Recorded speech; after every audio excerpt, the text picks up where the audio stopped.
Feche os olhos por um momento. Imagine construir sua vida inteira ao redor de um sonho, guardar-se para o momento certo, para a pessoa certa, e então descobrir que tudo não passou de uma mentira elaborada. Foi exatamente isso que aconteceu comigo. Meu nome é Zuleide, e hoje, aos 75 anos, olho para minhas mãos enrugadas, tentando entender como o tempo passou tão depressa, enquanto a ferida que carrego parece tão recente. Algumas cicatrizes nunca fecham completamente. Apenas aprendemos a viver com elas. Era 1986, e eu finalmente vestia o branco que sempre sonhei. Aos 36 anos, quando muitas já tinham desistido, eu caminhava pelo corredor da igreja, sentindo o peso dos olhares de alívio da congregação. Ainda bem que a Zuleide encontrou alguém, sussurravam. Naquela época, ser solteira na casa dos 30 era quase uma sentença. Éramos chamadas de encalhadas. Ficou para titia, já passou do ponto. Palavras que cortavam como navalhas, especialmente nos círculos evangélicos que frequentávamos.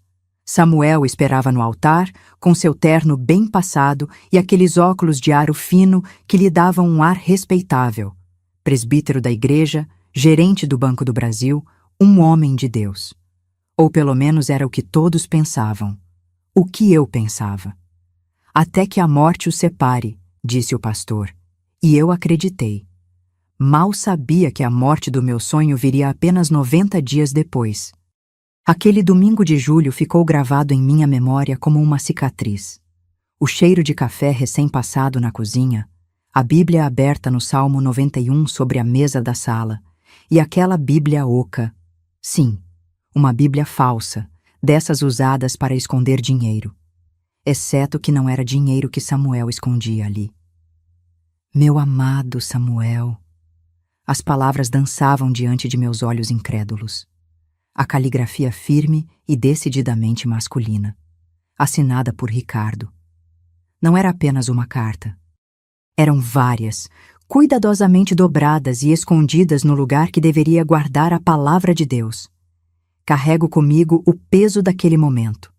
O som do meu mundo ruindo não foi um estrondo, mas um silêncio ensurdecedor. Tudo que eu acreditava, tudo que me haviam ensinado sobre amor, casamento e o papel de uma mulher cristã, desmoronou diante daquelas palavras que nunca deveriam ter existido.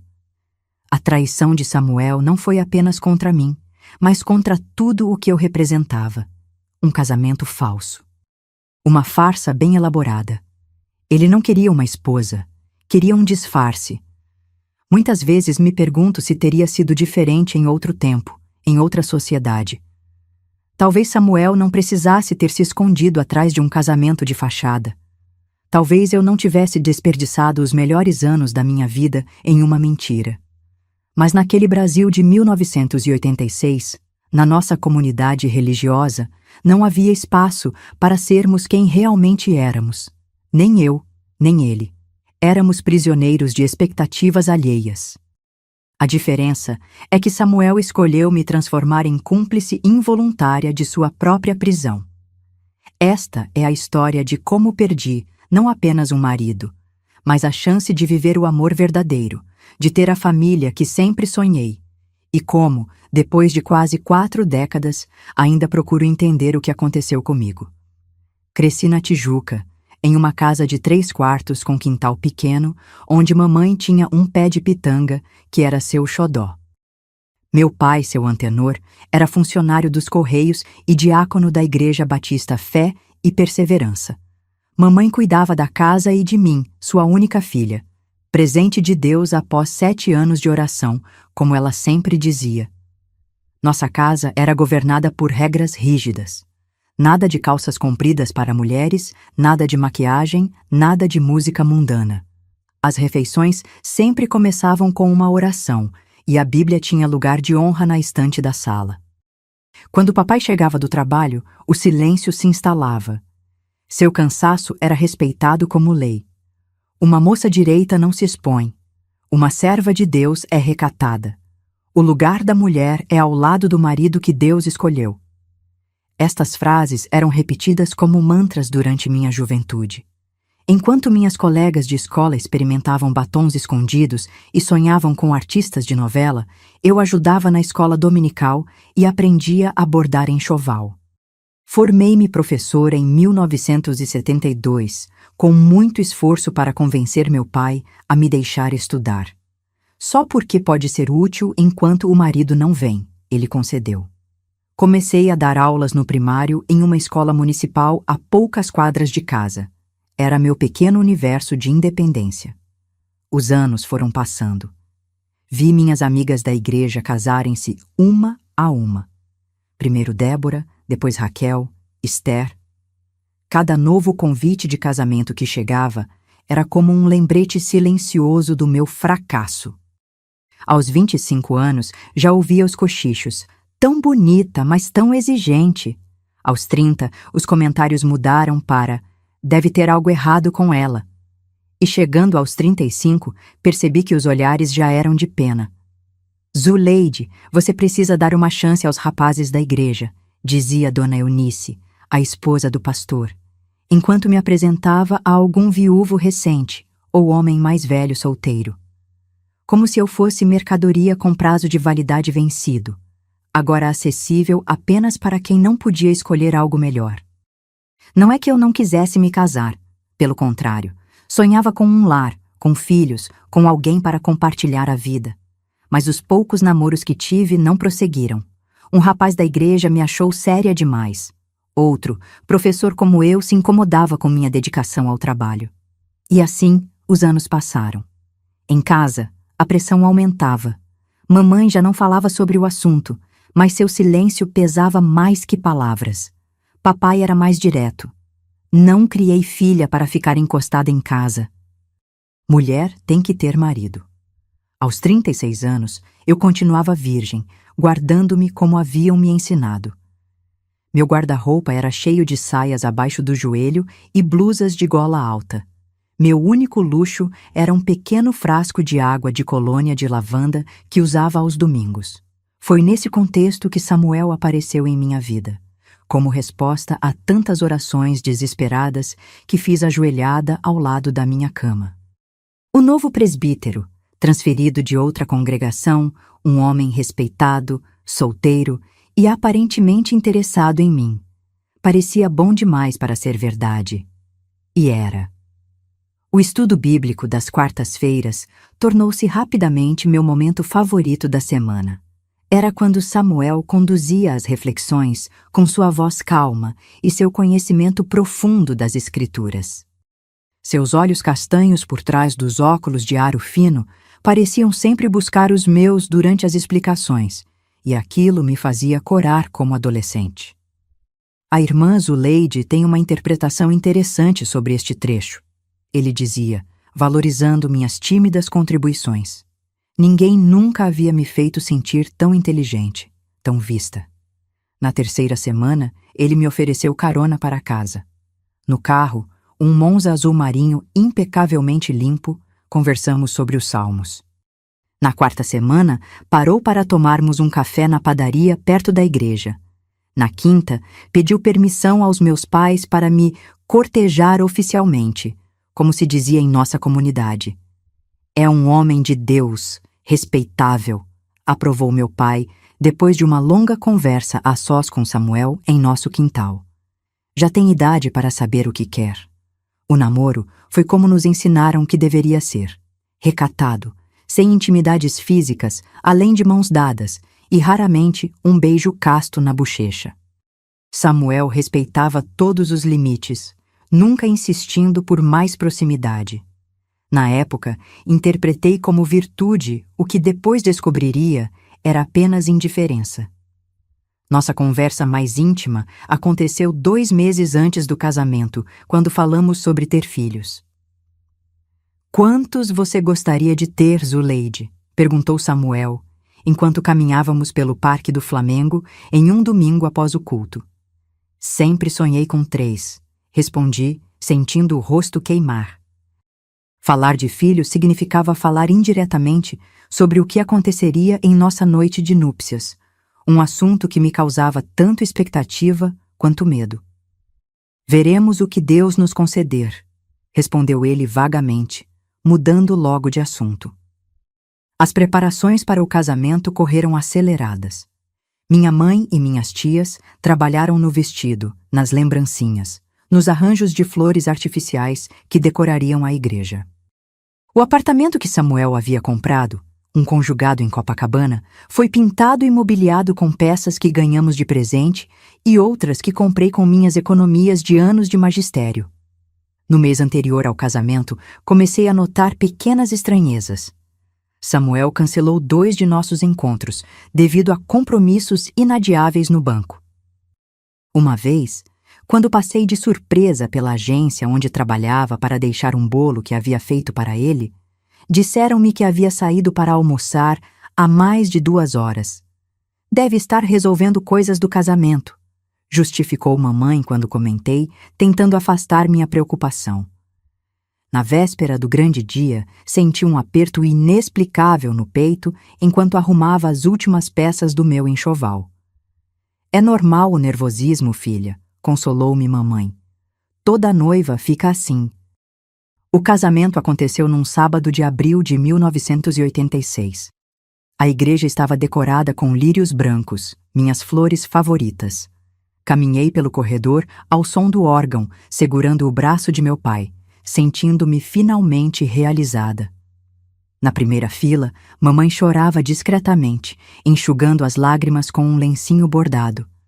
Samuel me esperava no altar, com um sorriso contido. Quando o pastor perguntou se ele aceitava me receber como esposa, sua voz não tremeu ao dizer sim. A minha sim. Eu não sabia então que aquele sim era o primeiro de muitas mentiras que ouviria nos próximos meses. Não sabia que meu conto de fadas teria apenas 90 dias de duração. A lua de mel em Petrópolis deveria ter sido o início do nosso conto de fadas. O Hotel Quitandinha, mesmo já não sendo tão luxuoso quanto em seus tempos áureos, ainda mantinha um ar de elegância decadente que me fascinava. Enquanto subíamos para o quarto após o check-in, minhas mãos tremiam levemente, segurando a pequena maleta que continha minha camisola branca de cetim, presente de casamento das senhoras do círculo de oração. Finalmente sozinhos, sorri timidamente quando a porta do quarto se fechou.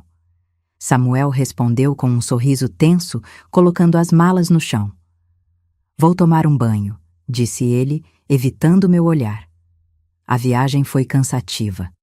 Permaneceu no banheiro por quase 1 hora.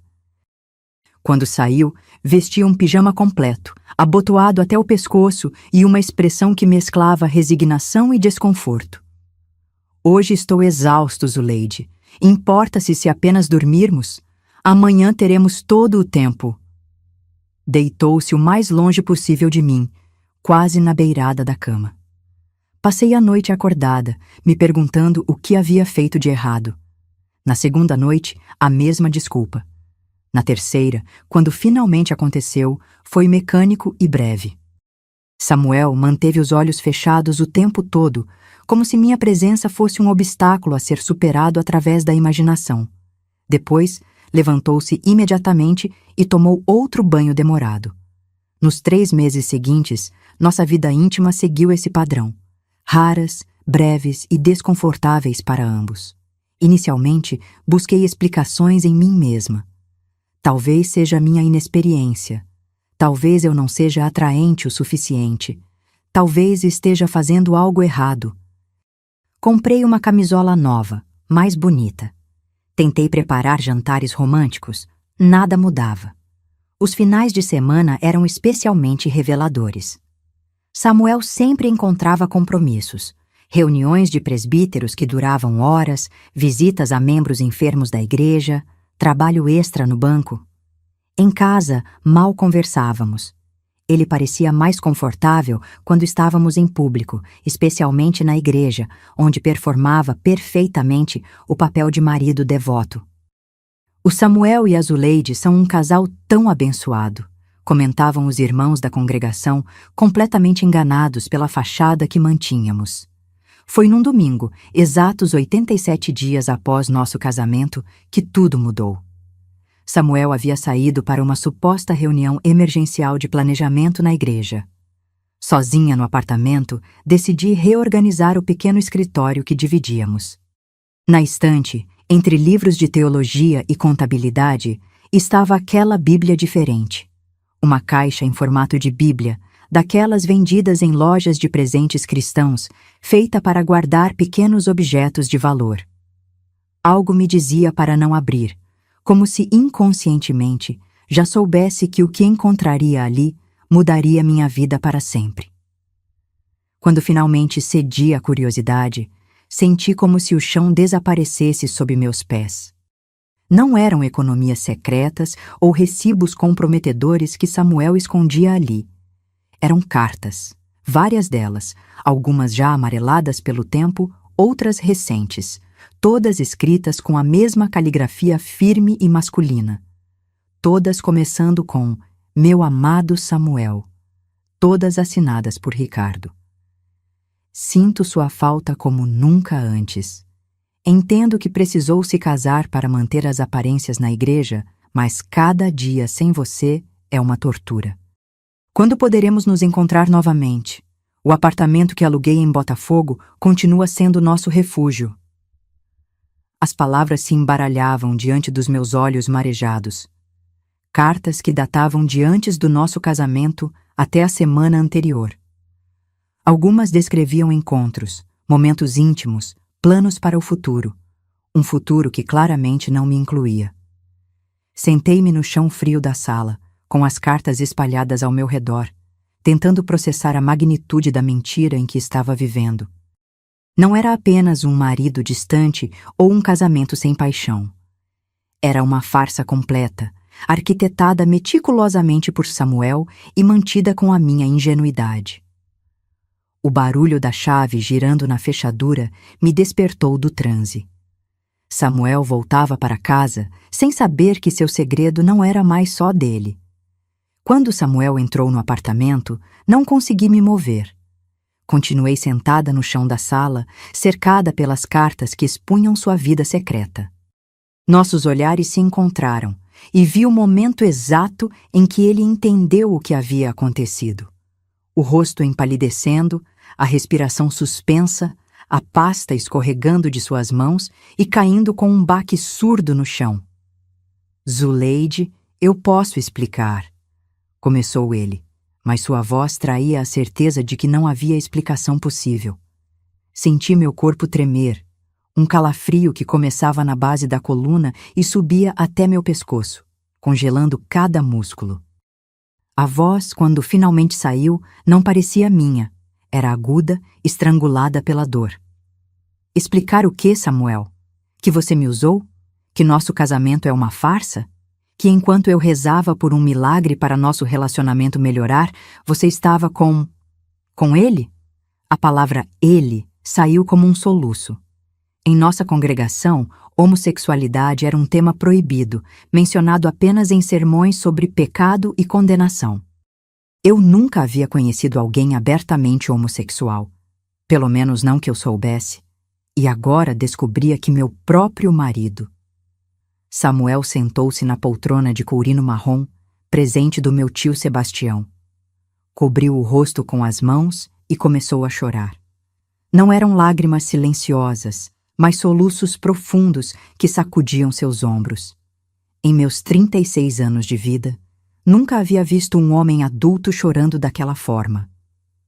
"Eu tentei, Zuleide. Juro por Deus que tentei mudar." Suas palavras saíam entrecortadas entre os soluços. O pastor disse que era possível, que com oração, jejum e um bom casamento eu seria curado, que você seria minha salvação. A menção ao pastor fez meu estômago revirar. Será que o pastor Jerônimo sabia? Será que havia aconselhado Samuel a se casar comigo como uma forma de terapia? "Quem mais sabia disso?" perguntei, a voz quase sumindo. "Ninguém, só o pastor, e ele me garantiu segredo de confissão." Uma onda de náusea me invadiu. Eu não era apenas uma esposa rejeitada. Era um remédio, uma ferramenta na tentativa de curar algo que Samuel carregava desde sempre. Em segundos, todas as memórias dos últimos meses ganharam novos significados. O desconforto nas raras vezes em que me tocava, as ausências prolongadas, os telefonemas que ele atendia em voz baixa na varanda. Por que eu, Samuel? Entre tantas mulheres da igreja, por que escolheu logo a mim para esta experiência? Ele levantou o rosto, os olhos vermelhos por trás dos óculos embaçados. Porque você era perfeita, Zuleide, respeitada na congregação, de família tradicional, já com idade. Todos já comentavam que você precisava se casar. Pensei que seria conveniente para nós dois. Conveniente. A palavra me atingiu como um tapa. Toda a minha vida, todos os sonhos que alimentei durante anos de espera, reduzidos a uma conveniência. Levantei-me num impulso, sentindo uma raiva que nunca havia experimentado antes. Comecei a jogar as cartas nele, uma a uma, como se pudesse apagar aquelas palavras de amor escritas por outro homem. E Ricardo? Ele sabia do seu plano? Sabia que você ia brincar com a vida de uma mulher inocente? Samuel abaixou a cabeça novamente. Ele tentou me convencer a não fazer isso. Disse que era cruel. Mas eu estava desesperado, Zuleide. Queria ser aceito, queria ser normal. Achei que podia forçar isso a acontecer. Naquele momento, algo dentro de mim se quebrou irreparavelmente. Não era apenas meu coração partido por um amor não correspondido. Era minha dignidade, minha confiança, minha fé nas pessoas e em tudo que me haviam ensinado sobre o plano de Deus para minha vida. Arrume suas coisas, disse, com uma calma que não sabia possuir. Não quero mais vê-lo. E enquanto Samuel juntava algumas roupas numa mala pequena, eu me sentei ao lado do telefone, preparando-me para a ligação que mudaria o curso da minha vida para sempre.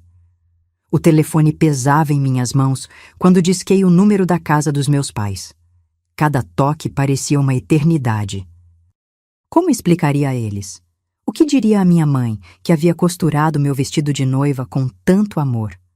Como enfrentaria meu pai, que finalmente havia me visto encaminhada na vida? Alô? A voz sonolenta de mamãe me trouxe de volta à realidade. Já passava das 10 da noite. Mãe, sou eu? Minha voz falhou. Posso ir para casa? Agora? O silêncio do outro lado da linha me disse tudo. Uma mulher casada não voltava para a casa dos pais no meio da noite sem que algo grave tivesse acontecido. O que houve, filha? O Samuel... Eu explico quando chegar, mãe. Por favor. Desliguei antes que as lágrimas me impedissem de falar. Samuel já estava na porta, mala na mão, olhos inchados de tanto chorar. Eu sinto muito, Zuleide. Nunca quis te machucar.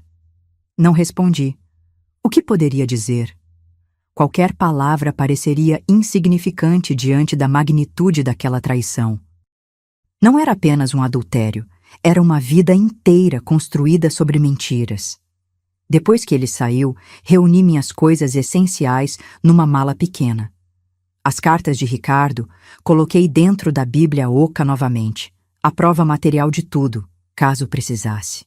O táxi me deixou na casa de meus pais pouco antes da meia-noite.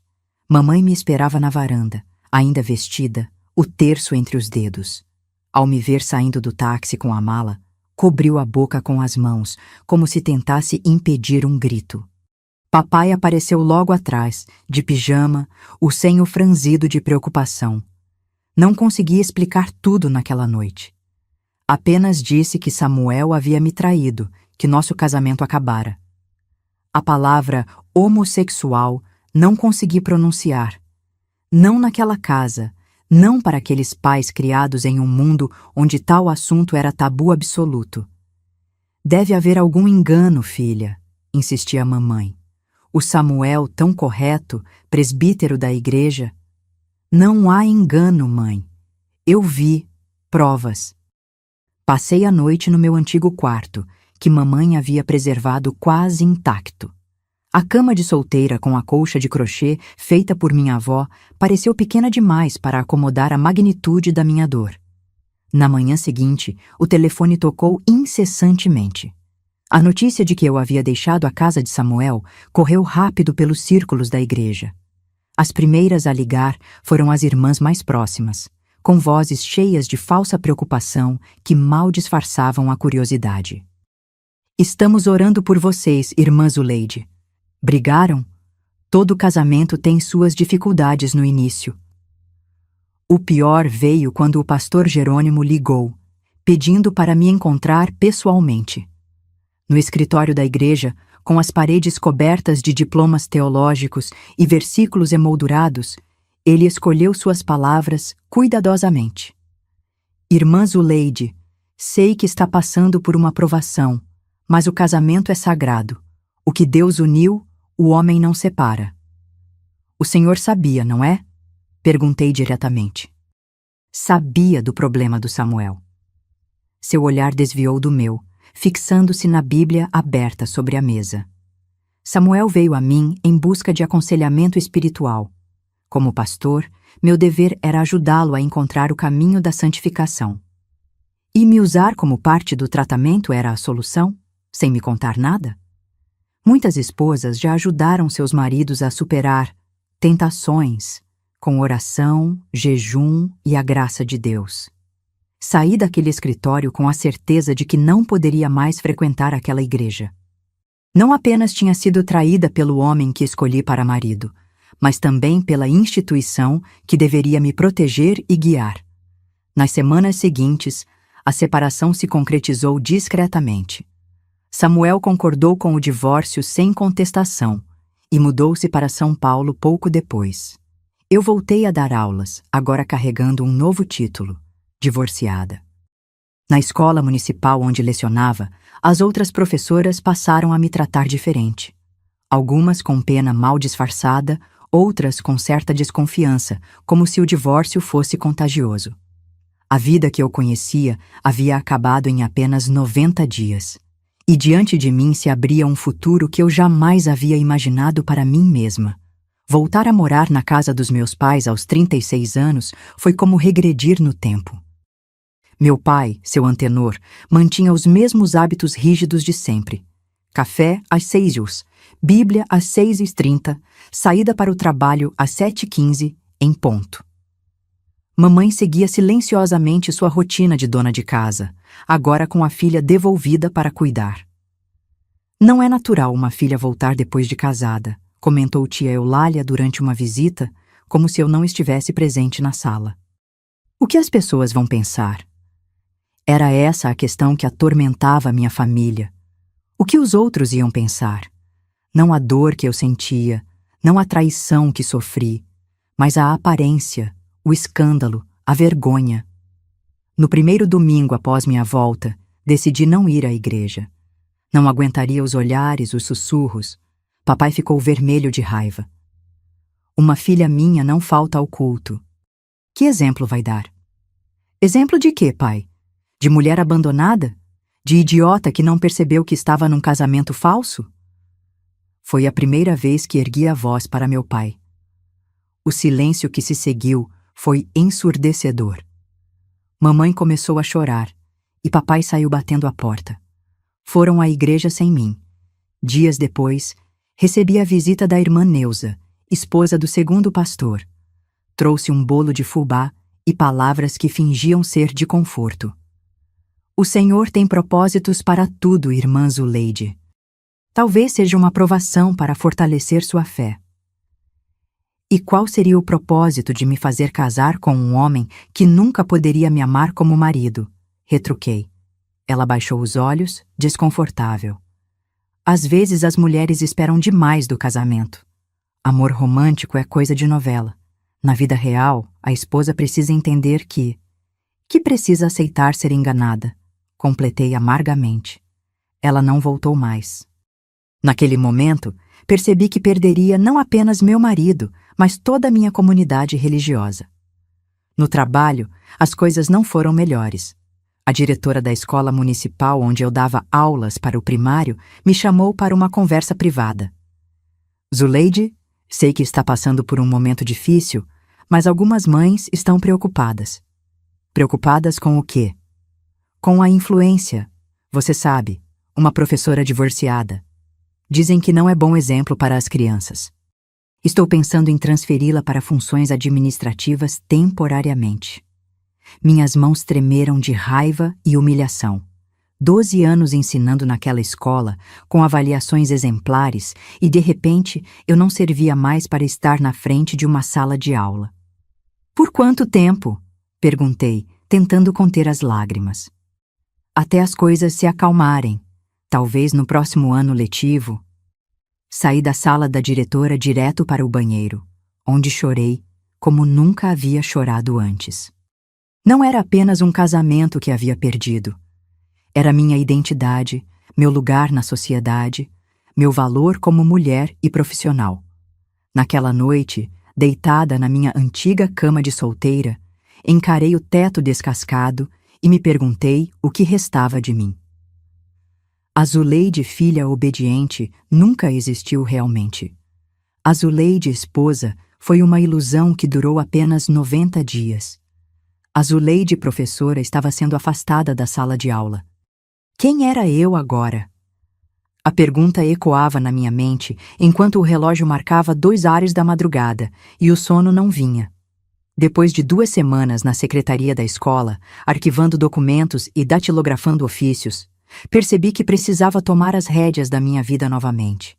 Comecei com pequenas mudanças, cortei meus cabelos, que sempre mantive longos porque papai dizia que o cabelo é o véu natural da mulher. Não muito curto, apenas na altura dos ombros, mas foi minha primeira pequena rebelião. Jesus me livre, parece uma artista de televisão, exclamou mamãe quando me viu. Comprei calças jeans, 2, para começar. Lembro do vendedor da CNA me olhando intrigado quando pedi para provar aquelas calças femininas. Aos 36 anos, eu nunca havia usado calças compridas fora de casa, sempre saías abaixo do joelho, como mandava o costume da nossa igreja.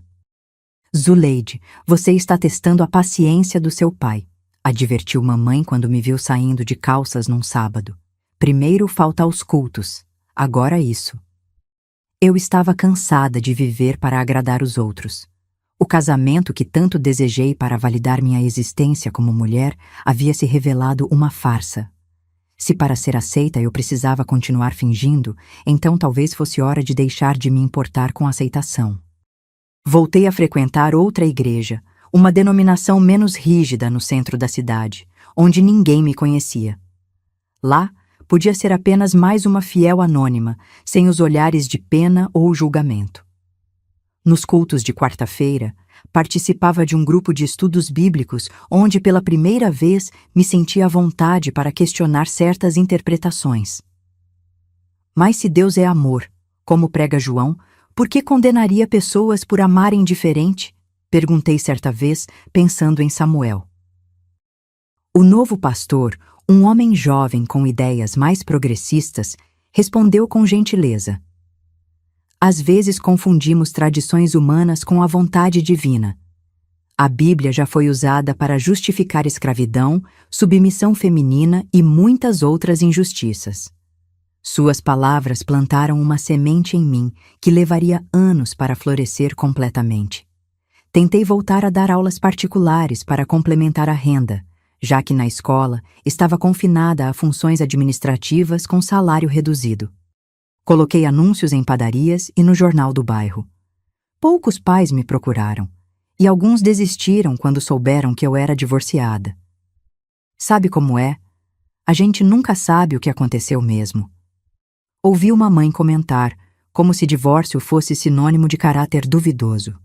Em outubro daquele ano, 6 meses após a separação, tentei um recomeço mais drástico. Fiz uma entrevista para uma escola particular no bairro da Glória. O diretor pareceu impressionado com minha experiência, mas quando perguntou por que havia deixado o emprego anterior, congelei. Menti dizendo que buscava novos desafios, mas ele percebeu meu constrangimento.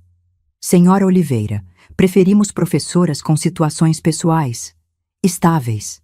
Entende? Entendi. Naquele Brasil de 1986, uma mulher de 36 anos, divorciada, sem filhos, era vista com desconfiança. Onde havia um homem? Qual o problema com ela? O que havia feito de errado? Voltei para casa arrasada naquele dia. Peguei um ônibus lotado, em pé durante todo o trajeto, abraçada à bolsa, enquanto lágrimas silenciosas escorriam pelo rosto. Um senhor me ofereceu lugar, provavelmente confundindo minhas lágrimas com cansaço. Aquela foi a primeira vez que pensei seriamente em deixar o Rio de Janeiro. Talvez, em outro lugar, onde ninguém conhecesse minha história, eu pudesse recomeçar de verdade. No início de 1987, tomei a decisão que mudaria o rumo da minha vida. Era janeiro, férias escolares, e a ideia de voltar para aquela secretaria em março me sufocava como um vestido 2 números menor. Durante as festas de fim de ano, evitei reuniões familiares para não ter que responder as mesmas perguntas indiscretas de sempre.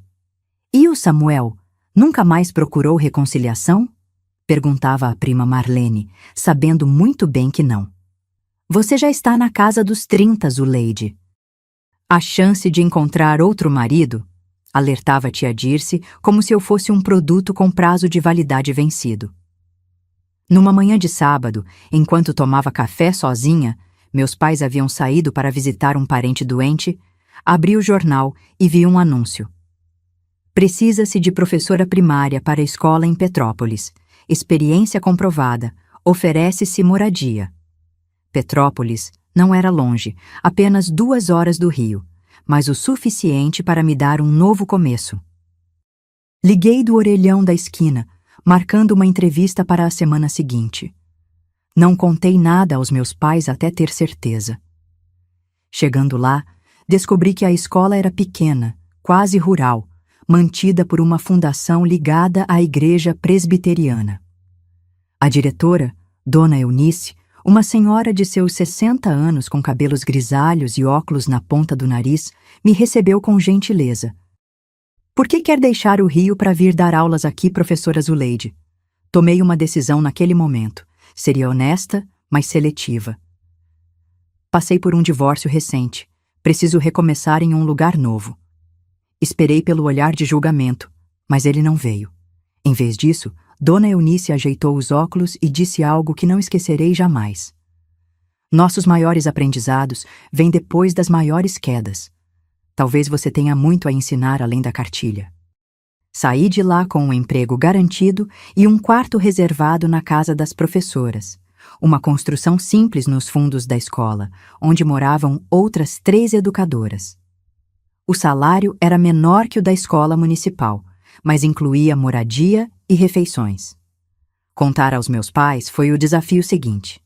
Papai reagiu como esperado. Vai abandonar sua família por causa de um capricho? O que dirão na igreja? Pai, não estou abandonando ninguém. Estou buscando minha independência. E, sinceramente, pouco me importa o que vão dizer na igreja. Foi a primeira vez que vi meu pai sem palavras. Mamãe chorou, claro, mas no dia da mudança me ajudou a arrumar as malas e colocou um embrulho de cocada no fundo da mala, meu doce favorito desde criança. Não esquece de escrever, pediu ela, me abraçando na rodoviária. Notei que havia envelhecido 10 anos nos últimos meses. A casa das professoras era simples, com piso de madeira que rangia a cada passo. Dividi um quarto com Conceição, uma professora de matemática que, descobri depois, também era divorciada. Talvez por isso Dona Eunice tenha sido tão compreensiva comigo. Na primeira noite, deitada numa cama estranha, sob um cobertor emprestado, senti uma mistura de medo e alívio. Medo do desconhecido, alívio por estar longe dos olhares e comentários que me perseguiam no Rio. Bem-vinda à liberdade, disse Conceição antes de apagar a luz. No começo dói um pouco, como tudo que vale a pena. Aquelas palavras ficaram comigo. A liberdade doía, sim, mas pela primeira vez em meses eu respirava sem o peso do fracasso sobre meu peito. 3 anos se passaram em Petrópolis. Gradualmente, construí uma nova vida. Meus alunos me adoravam, os pais me respeitavam e até fiz algumas amizades genuínas. Aos domingos, frequentava uma igreja local onde ninguém conhecia meu passado.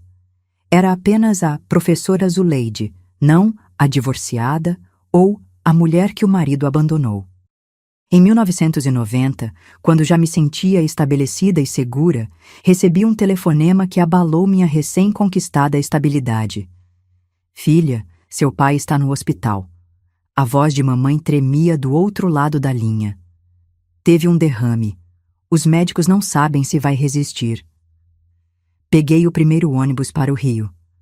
No Hospital Miguel Couto, encontrei meu pai irreconhecível, metade do rosto paralisado, olhos semicerrados, tubos e monitores por toda parte. Mamãe parecia ter encolhido de tamanho, abraçada à bolsa de crochê como se fosse um escudo. Ele perguntou por você antes de piorar, disse ela segurando minhas mãos. Fiquei ao lado do leito, observando aquele homem que sempre foi uma figura de autoridade inabalável em minha vida, agora reduzido a uma fragilidade assustadora. Pensei em todas as palavras não ditas entre nós, todos os abraços que não demos, todo o entendimento que nunca alcançamos. Papai sobreviveu, mas ficou com sequelas permanentes, dificuldade para falar, paralisia parcial do lado direito do corpo. A aposentadoria veio forçada, e com ela a necessidade de cuidados constantes. Pedi licença da escola em Petrópolis e voltei para a casa da minha infância para ajudar mamãe. A volta ao Rio reabriu feridas que achei estarem cicatrizadas. No primeiro domingo após meu retorno, mamãe insistiu que fôssemos à igreja. Nossa antiga igreja. Papai, em sua cadeira de rodas, precisava da palavra do Senhor para se fortalecer. Ela dizia. O burburinho começou assim que entramos. Reconheci rostos familiares que se viravam para cochichar quando passávamos. O pastor Jerônimo, agora com mais cabelos brancos, veio nos receber com formalidade excessiva. Irmã Zuleide, que bênção tê-la de volta. O Senhor sempre nos dá chances de retornar ao caminho correto. Seu comentário me incomodou profundamente, mas sorri e agradeci. Por papai, por mamãe, eu suportaria aquilo. No meio do culto, meus olhos captaram um movimento incomum. Um casal entrava discretamente, sentando-se nos últimos bancos. Meu coração parou quando reconheci Samuel. Ao seu lado, um homem mais jovem. Deveria ser Ricardo, pensei imediatamente. O que faziam ali? Pelo que soube, Samuel havia se mudado para São Paulo logo após nossa separação. Pastor Jerônimo também notou a presença deles. Vi seu rosto endurecer, as sobrancelhas se juntarem em desaprovação. Interrompeu sua própria pregação para anunciar: Irmãos, lembrem-se que esta é uma casa de oração para todos os que buscam a Deus de coração sincero e querem abandonar seus pecados. O olhar do pastor fixou-se diretamente em Samuel e seu companheiro. Um silêncio pesado caiu sobre a congregação. Algumas pessoas se viraram para olhar na direção deles. Depois do culto, enquanto ajudava papai a voltar para o carro, vi Samuel se aproximando. Meu corpo inteiro congelou. 4 anos haviam se passado desde nosso último encontro. Ele parecia mais velho, mais magro, mas havia algo diferente em seus olhos. Uma serenidade que não estava lá antes. Zuleide, disse ele, mantendo distância respeitosa. Soube do seu pai. Vim visitar minha mãe e pensei em passar para prestar minhas condolências. Não consegui responder de imediato. A presença de Samuel evocava sentimentos contraditórios, mágoa ainda viva, curiosidade e algo surpreendente, uma pontada de compaixão. Ricardo esperava a alguns passos de distância, visivelmente desconfortável. Os olhares da congregação pesavam sobre nós como chumbo. Precisamos conversar, disse finalmente Samuel. Há coisas que você merece saber, coisas importantes. Naquele momento, percebi que o passado que tanto tentei deixar para trás estava mais uma vez diante de mim, exigindo um acerto de contas. 3 dias se passaram desde aquele encontro na igreja. A imagem de Samuel se aproximando não saía da minha mente, assim como suas palavras. Há coisas que você merece saber. O que mais poderia haver para ser dito depois de tanto tempo? Samuel havia deixado o número de telefone da casa de sua mãe, onde estava hospedado temporariamente. Aquele papel queimava em minha gaveta como brasa viva. Mamãe percebeu minha inquietação. O que foi que aquele homem te disse, Zuleide? Você não é mais a mesma desde domingo. Nada importante, mãe. Só condolências pelo papai. Mas não era verdade. Algo na expressão de Samuel, na urgência contida em sua voz, me dizia que havia mais, muito mais. À noite, enquanto dava o remédio para meu pai e ajudava-o a se deitar, tomei minha decisão.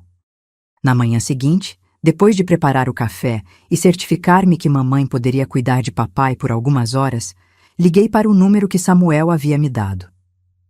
Podemos nos encontrar hoje, disse, sem me apresentar. Na confeitaria Colombo, às 15h. Escolhi um lugar público, movimentado, parte por segurança emocional, parte porque não queria dar espaço para intimidades desnecessárias. A confeitaria no centro da cidade, com seus espelhos belgas e ar da Belle Époque, era neutra o suficiente. Cheguei propositalmente 15 minutos atrasada. Não queria estar sentada esperando, vulnerável. Samuel já estava lá, uma xícara de café intocada à sua frente. Sozinho. Parte de mim temia que Ricardo estivesse junto, o que tornaria tudo ainda mais difícil. Obrigado por vir, disse ele, levantando-se. Hesitou, como se não soubesse se devia me beijar no rosto ou apertar minha mão. Acabou não fazendo nenhum nem outro. Sentei-me de forma rígida, mantendo a bolsa no colo como uma barreira entre nós. O que é tão importante que precisamos conversar depois de 4 anos? Perguntei, dispensando formalidades. Samuel parecia diferente. Não apenas mais velho, mas transformado de alguma forma. Os óculos de aro fino haviam sido substituídos por uma armação mais moderna. O cabelo, antes sempre impecavelmente penteado, estava mais livre, com alguns fios grisalhos que não existiam antes. Mas era seu olhar que havia mudado mais, direto, sem a hesitação constante que eu lembrava. Zuleide, o que fiz com você foi imperdoável, começou ele. Usei você como escudo, como disfarce. Na época, achei que estava fazendo o certo, para mim, para minha família, até para você. Para mim? Interrompi, incrédula. Como se casar comigo sabendo que nunca me amaria como esposo poderia ser bom para mim? Ele abaixou os olhos brevemente. Eu acreditava nas mentiras que contavam para nós, que era possível mudar, que era apenas uma fase ou uma tentação. Passei por sessões de cura na igreja, jejuns, exorcismos até. Sua voz tremeu ligeiramente. Quando o pastor sugeriu que o casamento seria minha salvação, agarrei-me a isso como um náufrago a um pedaço de madeira. O garçom se aproximou e pediu um café. Precisava de algo para ocupar minhas mãos, que tremiam ligeiramente. Você disse que há coisas que mereço saber. Lembrei-o, depois que o garçom se afastou. Que coisas são essas? Samuel respirou fundo, como se reunisse coragem. Tirou do bolso um envelope amarelado. Depois que nos separamos, o pastor Jerônimo fez algo terrível. Algo que afetou não apenas a mim, mas a você também. Algo que você precisa saber antes de decidir se quer perdoar ou não. Olhei para o envelope com apreensão, sentindo que estava prestes a abrir uma caixa de Pandora que mudaria tudo novamente. Samuel deslizou o envelope sobre a mesa. Era um envelope comum, amarelado pelo tempo, sem endereços ou carimbos. Hesitei antes de pegá-lo, como se pudesse me queimar os dedos. O que é isso? São cópias de cartas que o pastor Jerônimo escreveu para vários líderes de igrejas no Rio e em São Paulo, após nossa separação. Cartas sobre você. Meu estômago afundou. Abri o envelope com dedos trêmulos e retirei 3 folhas datilografadas, cópias carbono de cartas oficiais com o timbre da igreja. A primeira começava formalmente: venho por meio desta informar aos irmãos em Cristo sobre o caso da irmã Zuleide Oliveira. Continuei lendo, sentindo o sangue congelar nas veias. O pastor descrevia-me como uma esposa que falhou em cumprir seus deveres conjugais, que não soube compreender as necessidades espirituais do esposo e abandonou o lar sem buscar reconciliação. Isso é mentira, sussurrei furiosamente, erguendo os olhos para Samuel. Ele sabia exatamente o que aconteceu. Continue lendo, disse Samuel, seu rosto uma máscara de tristeza. A segunda carta era endereçada especificamente à diretora da escola onde eu trabalhava. Nela, o pastor lamentava informar sobre meu comportamento instável e sugeria que eu não tinha o equilíbrio necessário para lidar com crianças impressionáveis. Foi por isso que me afastaram da sala de aula, murmurei, sentindo décadas de raiva reprimida borbulhando dentro de mim. Ele destruiu minha reputação, minha carreira. A terceira carta era a pior. Endereçada a todos os pastores das igrejas de nossa denominação no estado do Rio, recomendava que eu não fosse aceita como membro pleno de nenhuma congregação até que demonstrasse verdadeiro arrependimento e buscasse restauração do lar. Isso foi uma sentença de morte social para mim, falei, a voz embargada. É por isso que sempre senti olhares, sempre ouvi cochichos quando visitava outras igrejas. Ele me transformou numa pária. Samuel estendeu a mão sobre a mesa, não chegando a tocar na minha, apenas um gesto de solidariedade. Zuleide, ele fez isso para proteger a si mesmo. Se a culpa fosse sua por nosso casamento ter fracassado, ninguém questionaria o papel dele em tudo isso. Como você conseguiu essas cartas? A secretária da igreja, Dona Berenice, sempre desconfiou das intenções do pastor.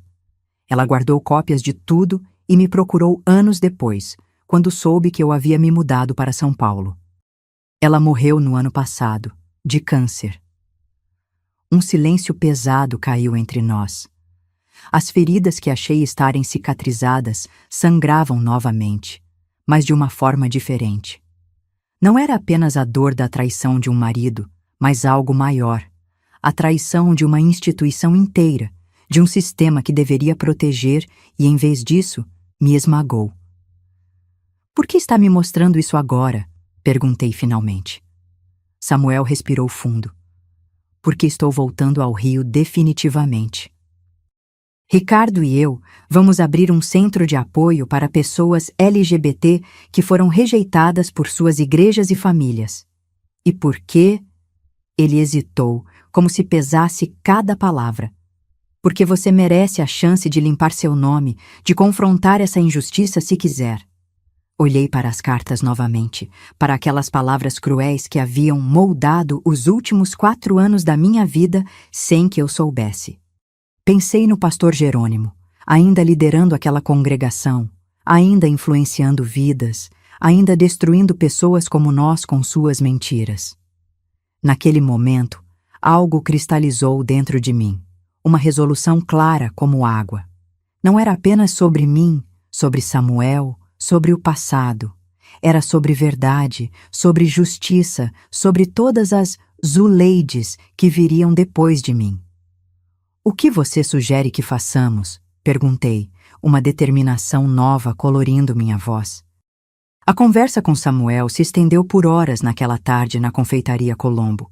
Quando finalmente saímos, o céu do Rio já estava tingido de laranja e violeta.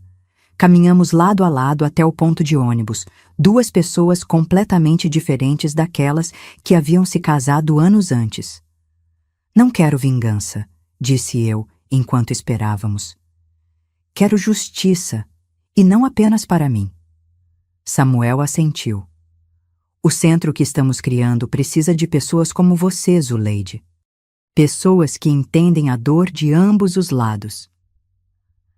Voltei para casa com um envelope amarelo seguro em minha bolsa e uma tempestade de pensamentos na cabeça. Mamãe percebeu imediatamente que algo havia acontecido. Você esteve com ele, não foi? Perguntou quando me viu entrar. Papai dormia na cadeira de rodas, um fio de saliva escorrendo pelo canto da boca paralisada. Sim, mãe. E descobri coisas que explicam muita coisa que aconteceu comigo nos últimos anos. Contei tudo a ela. As cartas, as mentiras, a campanha silenciosa para me desacreditar. Por um longo momento, mamãe ficou em silêncio, os olhos fixos na toalha de mesa que ela própria havia bordado décadas antes. Sempre achei estranho ninguém da igreja vir te visitar depois que voltou para casa, disse ela finalmente. Até as irmãs que diziam ser suas amigas pareciam nos evitar. No dia seguinte tomei a decisão mais difícil. Procurei o conselho de anciãos da igreja. Não o pastor Jerônimo diretamente, mas os homens que supervisionavam seu trabalho. Com mãos firmes, entreguei cópias das cartas e expliquei calmamente o que havia acontecido. A verdade sobre meu casamento, o papel do pastor no encobrimento e como ele havia deliberadamente destruído minha reputação para proteger a si mesmo. Não estou aqui buscando vingança, disse, olhando nos olhos de cada um deles. Estou aqui porque outras pessoas podem estar sofrendo o mesmo tipo de injustiça. A reação foi mista. Alguns pareciam genuinamente chocados com as evidências. Outros demonstravam desconforto, relutantes em confrontar um líder respeitado. O mais velho deles, seu Josias, um senhor de quase 80 anos que conhecia minha família desde antes do meu nascimento, foi o único a falar. Vamos orar sobre isso e tomar as medidas cabíveis, irmã Zuleide. Saí daquele encontro sem grandes esperanças de justiça institucional, mas com a consciência tranquila por ter feito minha parte. As semanas seguintes foram um turbilhão. Samuel e Ricardo alugaram um pequeno sobrado na Tijuca para o centro de apoio. Contra todas as expectativas, ofereci-me como voluntária para dar aulas de alfabetização para adultos. Muitos jovens expulsos de casa por suas famílias religiosas acabavam abandonando os estudos. Tem certeza disso, Zuleide? Perguntou mamãe quando contei sobre minha decisão. As pessoas vão falar? As pessoas vão falar, mamãe. Sempre falaram. A diferença é que agora não vou mais me importar com o que dizem, respondi, sentindo uma firmeza que não experimentava há anos. Uma semana depois do meu encontro com o Conselho de Anciãos, recebi uma ligação do seu Josias. O pastor Jerônimo havia sido confrontado com as evidências. Inicialmente negou, depois tentou justificar suas ações como proteção à igreja. Por fim, quando percebeu que não havia escapatória, pediu afastamento temporário, por questões de saúde. Não é a justiça completa que você merecia, irmã, disse seu Josias pelo telefone, sua voz cansada. Mas é o começo de uma limpeza que nossa congregação precisava há muito tempo. O centro de apoio que Samuel e Ricardo fundaram começou pequeno, apenas uma sala com algumas cadeiras dobráveis e livros doados. Na inauguração, esperávamos no máximo 10 pessoas. Apareceram 27. Jovens rejeitados por suas famílias, casais que viviam no armário, pessoas de meia idade que carregavam décadas de culpa imposta por suas comunidades religiosas. Claro que houve represálias.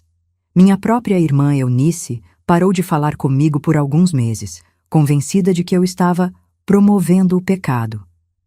Bilhetes anônimos apareciam ocasionalmente debaixo da porta do centro. Deus odeia a abominação. Arrependam-se enquanto há tempo. O que me surpreendeu, contudo, foram as outras cartas, aquelas de gratidão. Finalmente encontrei um lugar onde posso ser eu mesmo sem ter medo, escreveu um rapaz de apenas 19 anos. Achei que Deus tinha me abandonado, mas agora sei que Ele apenas me guiava para um amor mais verdadeiro, testemunhou uma senhora de 60 anos. Uma tarde, enquanto organizava materiais para a aula de alfabetização, uma jovem me procurou. Tinha olhos assustados e mãos trêmulas. A senhora é a professora Zuleide? Aquela que foi casada com um homem gay? Sou eu mesma, respondi tranquilamente. Meus pais querem que eu me case com o filho do pastor. Dizem que vai me curar. Ela engoliu em seco, lágrimas escorrendo. Mas eu sei que não preciso de cura, só preciso de aceitação. Segurei suas mãos entre as minhas. Como você se chama? Raquel. Raquel, você não vai repetir a minha história, nem a história do Samuel. Você vai escrever a sua própria. Aquele foi o momento em que compreendi plenamente o propósito de toda a minha dor. Não era apenas sobre justiça para o passado, mas sobre criar um futuro onde outras pessoas não precisassem sofrer o que sofremos. Hoje, aos 75 anos, sentada na varanda do apartamento que comprei com minha aposentadoria de professora, olho para o pequeno pátio interno onde algumas crianças brincam. São os netos de Raquel, aquela menina assustada que, há quase 4 décadas, encontrou refúgio em nossa pequena comunidade. O centro de apoio que começamos naquele sobrado da Tijuca se transformou em uma organização respeitada, com filiais em 3 estados. Já não participo ativamente da administração. Deixei isso para mãos mais jovens. Mas ainda compareço às reuniões semanais. Ainda ofereço um ombro, um conselho, uma xícara de chá quente para quem precisa. Samuel faleceu há 5 anos. Um infarto o levou enquanto dormia. Ricardo, seu companheiro por quase 4 décadas, pediu que eu falasse no funeral. Diante de uma congregação diferente daquela que nos julgou, compartilhei não a história de um pecador, como muitos o veriam, mas de um homem que, apesar de seus erros, lutou para consertar o que estava ao seu alcance. Muitas pessoas me perguntam se perdoei completamente Samuel. É uma pergunta complexa. Perdoei o jovem confuso que, pressionado por uma sociedade implacável e uma religiosidade distorcida, viu em mim uma tábua de salvação. Mas o perdão não apagou as consequências. Ambos pagamos preços altos por aquela farsa. Preços diferentes, mas igualmente dolorosos. O que poucos entendem é que minha história não é apenas sobre um casamento fracassado ou sobre homossexualidade. É sobre como instituições e crenças podem ser distorcidas para controlar, manipular e ferir pessoas vulneráveis. É sobre como o medo do julgamento nos leva a vidas que não são autenticamente nossas. Nunca me casei novamente, é verdade. Houve possibilidades ao longo dos anos. Um professor de história que lecionava na mesma escola que eu, um viúvo gentil que conheci no grupo de estudos bíblicos da nova igreja que passei a frequentar. Mas algo em mim se fechou para essa possibilidade. Não por amargura, mas por uma escolha consciente de encontrar realização em outros aspectos da vida. Encontrei propósito no trabalho com jovens rejeitados por suas famílias, na alfabetização de adultos, nas aulas de costura que oferecia gratuitamente às mulheres da comunidade. Descobri que família não precisava ser aquela configuração tradicional que tanto me cobraram. Família tornou-se aquele grupo diverso de pessoas que se reunia em torno da mesa grande de nossa sede nas festas de fim de ano. Mamãe viveu para ver parte dessa transformação. Antes de partir, aos 92 anos, ela me surpreendeu ao dizer: talvez Deus soubesse o que estava fazendo quando permitiu que seu casamento não desse certo, filha. Olhe quantas vidas você tocou desde então. O pastor Jerônimo nunca voltou ao púlpito daquela igreja, mas continuou influente em círculos mais conservadores. Ocasionalmente, cruzamos na rua. Rio de Janeiro pode ser surpreendentemente pequena às vezes. Ele desvia o olhar enquanto eu o encaro diretamente. Não com raiva ou ressentimento, mas com a serenidade de quem sabe que escolheu o caminho certo, mesmo sendo o mais difícil.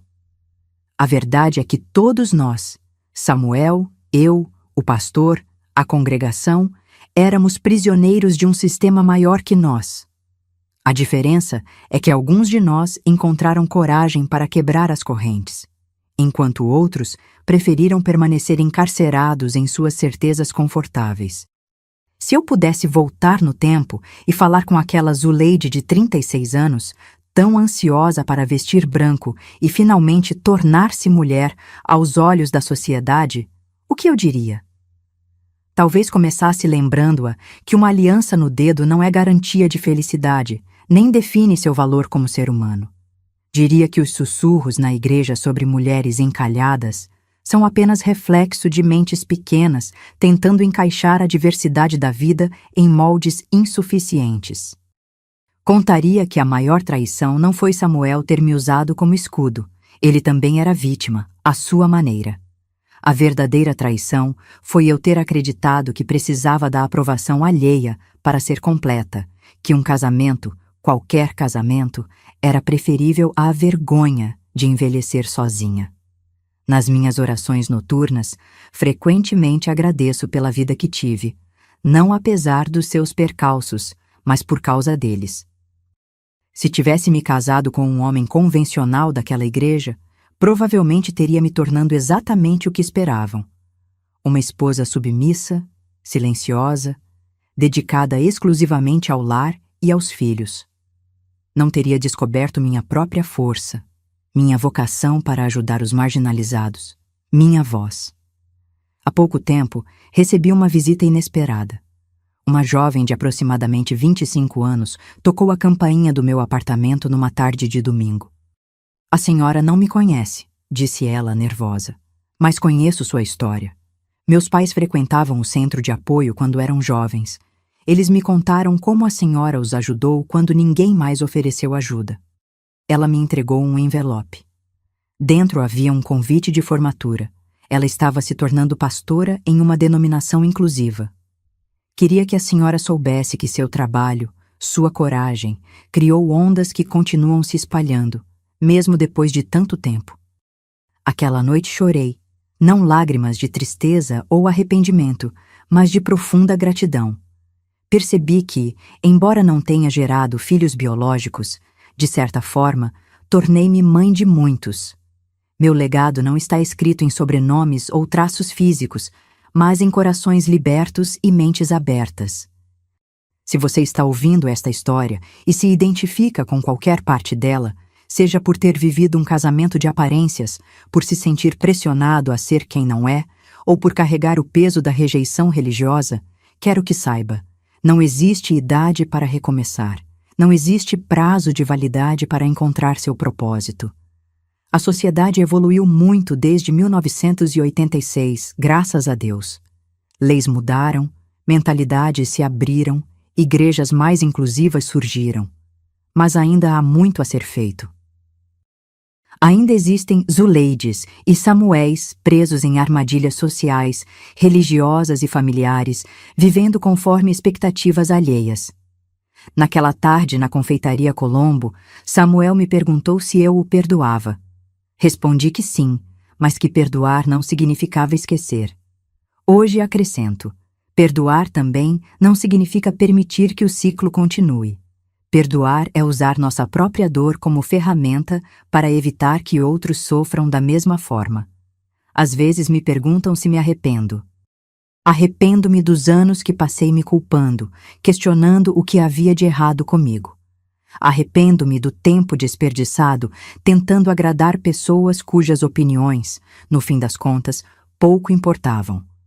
Mas não me arrependo da mulher que me tornei através dessa jornada. Uma mulher que aprendeu que família são os que escolhemos, que a fé verdadeira liberta em vez de aprisionar, e que nosso maior propósito pode nascer justamente do nosso maior sofrimento.